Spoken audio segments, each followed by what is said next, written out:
Madame la Présidente, Monsieur le Président, mes chers collègues, l'évolution, notamment numérique, de l'enseignement du second degré nous amène certaines réflexions quant aux capacités actuelles et futures de nos établissements. En effet, nous ne pouvons ignorer les profonds changements qu'engendre cette révolution numérique, tant dans le fond que sur la forme. Aujourd'hui, il devient envisageable d'adapter, voire de personnaliser les besoins scolaires aux capacités de l'enfant sans que cela ne nuise au bon fonctionnement d'une classe. L'utilisation de moyens numériques permet de corréler, grâce aux nouvelles technologies, le nécessaire et fondamental apprentissage aux prédispositions de chaque enfant. Cette nouvelle donne, qui permet au corps professoral de se consacrer à l'essentiel et d'apporter une aide plus personnelle et concentrée à chaque enfant, pose une question quant au fonctionnement à moyen terme de nos établissements. Aujourd'hui, nous nous collons à la réalité des chiffres, auxquels vous faisiez allusion, Monsieur le Président, tout à l'heure, en implantant des structures à forte capacité, à même de répondre aux besoins d'un secteur géographique déterminé. Ceci avec des inégalités flagrantes quant au bassin de population concerné.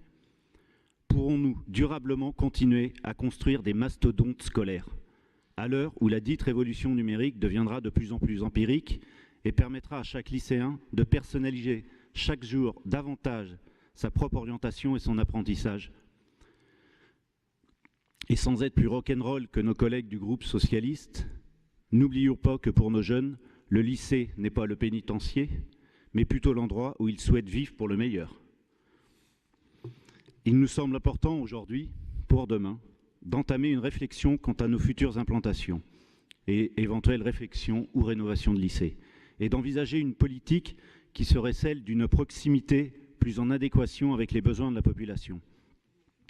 En ces temps de réfaction sociale, d'augmentation du coût de l'énergie, de mutation sociétale, il apparaîtrait raisonnable de s'orienter vers l'érection d'établissements de taille plus humaine, maximum 500 élèves, plus proches d'une concentration de population, permettant une réduction des temps de transport et par là même une diminution importante des émanations de carbone et qui fonctionnerait en réseau afin d'apporter à nos concitoyens des réponses en adéquation avec l'évolution de notre temps.